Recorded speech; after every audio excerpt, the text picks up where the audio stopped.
early morning and at the time of sunset, and it is more active during these periods of the day. So during that period when it is looking for its mate, it bites the people and is responsible for causing the dengue infection. Larval phase.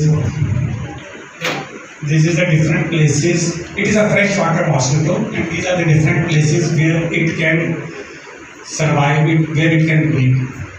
हमारे घरों में मौजूद जो पौधे होते हैं जिनको हम फ्रेश वाटर देते हैं, घरों में लॉन्च में पानी होता है, हमारा जो वाटर टैंक ऊपर होता है वो ओवरफ्लो करता है तो छत के ऊपर फ्रेश वाटर होता है। बारिश का पानी मुख्तलिफ जगहों पे खड़ा हो जाता है। हम सब लोग बड़े शौक से गाड़ियों को वॉश करते हैं सुबह सुबह उठ के, और जो वॉश किया हुआ पानी होता है वो भी फ्रेश वाटर होता है, और फिर उसे ड्राई भी नहीं करते, वाइप आउट नहीं करते पानी को। तो ये जो फ्रेश वाटर है वहाँ पे ये ग्रो करता है, एग्स को ले डाउन करता है, और वो जो एग्स हैं वो even in the worst atmosphere में भी सर्वाइव कर देते हैं। वाटर ड्राई हो गया, दे विल रिमेन अलाइव, और जब वो दोबारा उसे फेवरेबल एटमॉस्फेयर मिलेगा दे विल हैच, और वो नया साइकिल स्टार्ट हो जाएगा। Okay,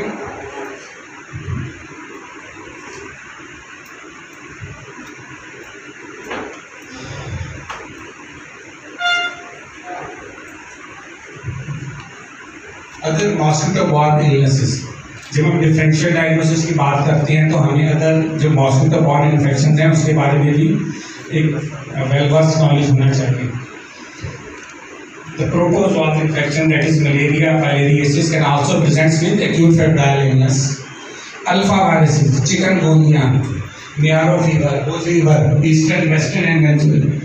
Dengue has a very close similarities in terms of clinical symptoms with chikungunya, but we do not have the facilities to identify the chikungunya by doing certain lab tests.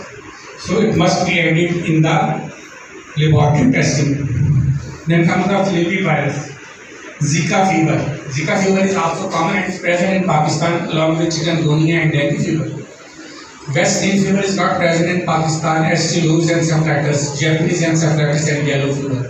Japanese encephalitis is common in Japan and yellow is common in Africa.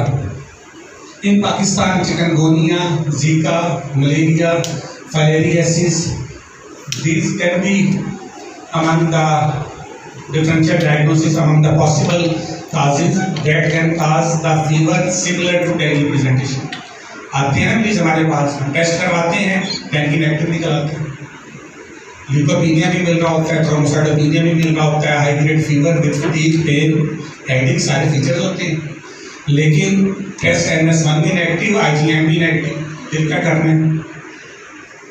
There must be screening for other viruses like Zika and chikungunya. लेकिन हमारे पास है नहीं, तो फिर हम क्या करते हैं? स्पोर्टिव ट्रीटमेंट देते हैं और कहते हैं कि probably this patient has dengue fever, but the tests are not having a proven value. Pathophysiology, transmitted by the bite of Aedes mosquito, Aedes aegypti. There is another mosquito that can transmit the dengue virus. Do you know the name?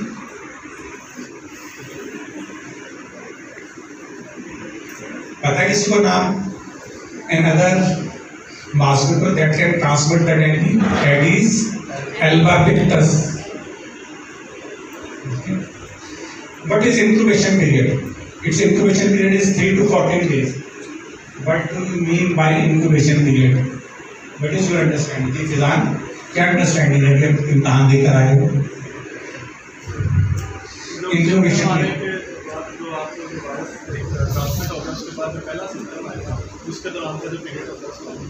जब वो virus को harbour करती हैं, acquire करती हैं, और उसके बाद फर्स्ट सिम्टम डेवलप होता है, उसके इन बिटवीन पीरियड है, that is incubation period. Acute illness and virality is between 3 to 7 days। मरीज पूछते हैं डॉक्टर साहब कितने दिन नेट इस्तेमाल करेंगे? पूछते हैं ना, तो क्या जवाब दे रहे हैं? कितने दिन नेट इस्तेमाल करना है? At least for 7 days। इलनेस से 3 से 7 दिन में वायरलिटी बहुत ज़्यादा होता है। आल्दो नफस से भी ट्रांसमिट हो सकता है अगर आपको एक इन्फेक्टेड पेशेंट को मॉस्किटो बाइट करेगा अगर, तो वो ट्रांसमिट कर सकता है, but the wiring load is highest between the period of 3 to 7 days। सो जो नेट यूज़ करवाने हैं उसे कह रहे हैं कि 7 दिन तक तो नेट यूज़ करेंगे, मॉस्किटो रिपेलेंट यूज़ करें, खुद सेव करते रहें ताकि सोसाइटी को बचा सके इस स्प्रेड से।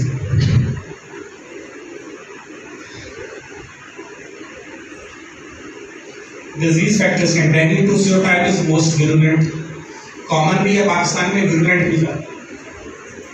Increase severity with secondary infection, but you mean by secondary infection? Special infection, एक सीरोटाइप के बाद दूसरी, जहाँ स्पेशल इन्फेक्शन हो जाए। Increase risk in children of age less than 15 years, greater risk of dengue hemorrhagic fever in infants, more severe in females.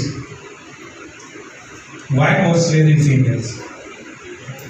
Females को बताना चाहिए why more severe in females? क्या वजह से, क्या दुश्मनी है फीमेल्स के साथ कि वो फीमेल में ज़्यादा severe है? पता है किसी को? Why more severe in females? एक स्टडी में उन्होंने देखा कि मेल नरिशमेंट फीमेल्स में ज़्यादा है, एटलीस्ट थर्ड वर्ल्ड में ज़्यादा है, कि हमारी माएँ, हमारी नानियाँ कोशिश करते हैं कि बेटों को ज़्यादा खाना खिला दिया जाए, बड़ी वाली बोटी बेटे को दे दी जाए, बेटी छोटे पे गुजारा कर देगी। तो ये वजह से जो इम्यूनिटी कंप्रोमाइज हो रही होती है जब वो मेल नरिश होती है, तो इसलिए सेवेरिटी भी ज़्यादा आती है। तो थर्ड वर्ल्ड में सब में कॉमन है।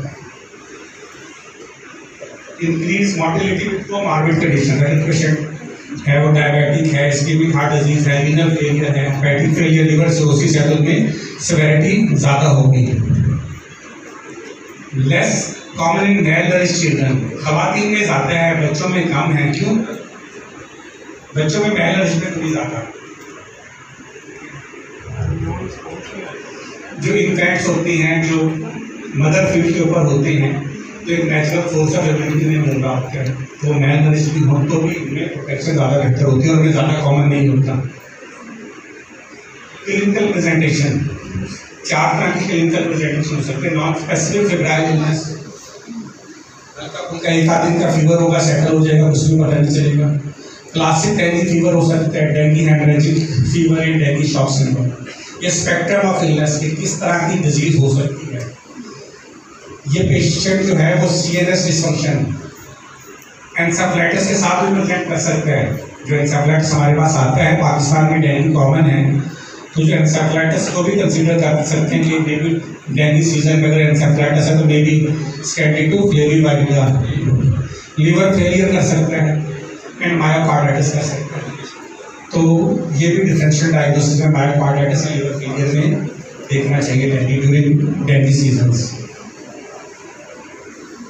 अगर सपोज 10,000 लोग हैं जिनको डेंगू हुआ, तो 9,000 ऐसे हो जो एसिम्प्टोमेटिक रहेंगे, जिनमें कोई सिम्टम नहीं आएगा, while the remaining 1,000 will develop the symptoms. Out of the 1,000, 500 will have the viral syndrome, viral prodrome, myalgias, arthralgias, low-grade fever of a day or a half day duration, while the 4%, 400, will develop the dengue fever, and 1% of the 100 will develop dengue hemorrhagic fever. There is a concept that the dengue hemorrhagic fever leads to bleeding and the dengue fever doesn't have any association with bleeding. This is absolutely wrong. Dengue fever, classic dengue fever, can present with bleeding or without bleeding. Bleeding, that this is a bleeding episodes are not specific for dengue hemorrhagic fever. तो इसको clear कर लेना है कि अगर bleeding है भी तो लास्ट में डेंगू हेमोरेजिक ही होगा, ये ना क्लासिक डेंगू में भी होता है। जिनमें डेंगू हेमोरेजिक होगा 98% जो है वो डेंगू हेमोरेजिक तक जाएंगे और बाकी 2% जो है वो डेंगू शॉक सिंड्रोम में कन्वर्ट हो जाएंगे। डेंगू शॉक सिंड्रोम क्या चीज़ है? What is dengue shock syndrome? Dengue haemorrhagic fever में कैरेक्टरिस्टिक फीचर क्या है? लीकिंग, कैपिलरी लीकिंग होने शुरू हो जाती है। जब कैपिलरी लीकिंग होती है तो इंट्रावास्कुलर वॉल्यूम कम हो जाता है, इंट्रावास्कुलर वॉल्यूम कम हो जाता है तो इफेक्टिव सर्कुलेटरी वॉल्यूम कम हो जाएगा, पेशेंट शॉक में जाएगा। तो this is dinghy shock syndrome. Multi system की इन्वॉल्वमेंट साथ आ जाती है। तो डेंगी शॉक सिंड्रोम में सिर्फ हाइपोटेंशन फीचर नहीं है, साथ मल्टी सिस्टम इन्वॉल्वमेंट भी फीचर। क्लासिकल डेंगी फीवर, हम उसके सिम्टम्स वन बाय वन देखें। Dinghy have at least for one serotype, definite probability for that serotype, but then why the patient develops dengue hemorrhagic fever? उसे तक protection मिली हुई है, IgM उसके अंदर है, फिर क्यों उसे ज़्यादा सीवियर डिजीज हो जाती है? जी, cross reaction, what is, which one is more common? One, is there any data about the serotype 1? Serotype 2 is more common in Pakistan. Data is limited, conducted at Aga Khan Medical University. So all the 4 serotypes can cause malaria.